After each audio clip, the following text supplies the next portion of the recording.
In the Taittiriya Upanishad, a seeker undertakes a discipline to discover the truth of existence.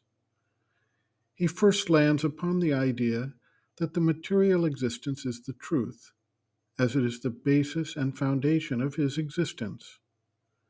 As he continues this concentration, however, he begins to realize that the external physical reality is actually caused by and developed through the action of ever more subtle powers of existence. Eventually, he recognizes that there is a causal plane, which is more subtle than the mind, the life force, or the body, and which is itself caused by the ultimate, even more subtle causative factor, ananda, or bliss, which is part of the triple reality of Sat Chit Ananda, existence, consciousness, bliss. While we are fixated on the outer external physical world which we take for reality, there are more powerful planes of existence which create and which provide the significance for this external reality. Albert Einstein famously stated, "Concerning matter, we have been all wrong. What we have called matter is energy, whose vibration has been so lowered as to be perceptible to the senses.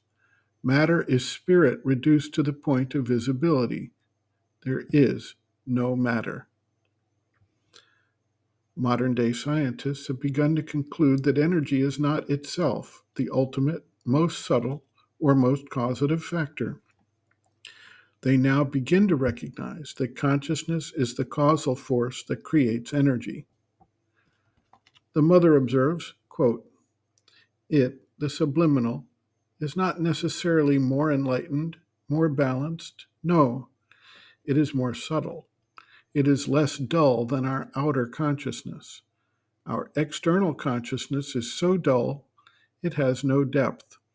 As our outer understanding has no depth, our sensations have no depth. All this is something as though flat. So here it is fuller, but not necessarily more true." A disciple asked, "Then why is it the most important?" The mother responds, quote, "Because it is internal. This is what supports the outer.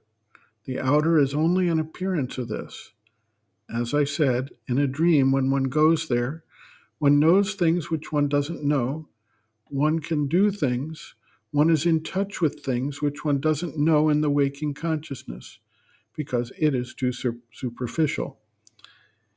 It is like the inside of something. The outside is the expression of that, but an altogether surface expression. So naturally, it looks the same. In any case, more than a resemblance, it has an identity with what we see of it from outside. We see the form, don't we? The expression. Well, this expression has necessarily an analogy, more than an analogy, an identity with what is inside. It is perhaps something like this, like the taste of a fruit. You know, you see a fruit, it has an appearance, it has a certain color. It seems to you of a certain kind, but you cannot very well know what it tastes like until you taste it.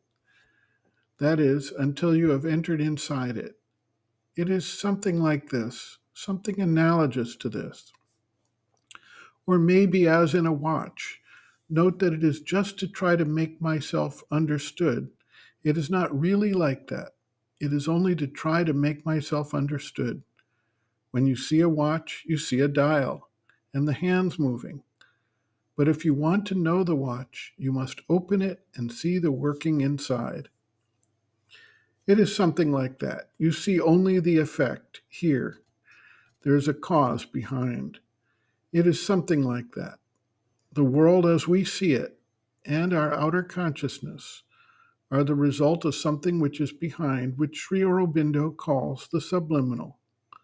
And this itself, as he says, is set in motion by impulses which come from the subconscient below and the superconscient above.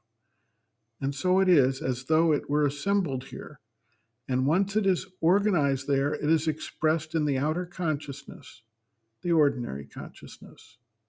End quote. Reference, Sri Aurobindo and the Mother, Our Many Selves, Practical Yogic Psychology, Chapter 2, Planes and Parts of the Being, pages 65 to 67.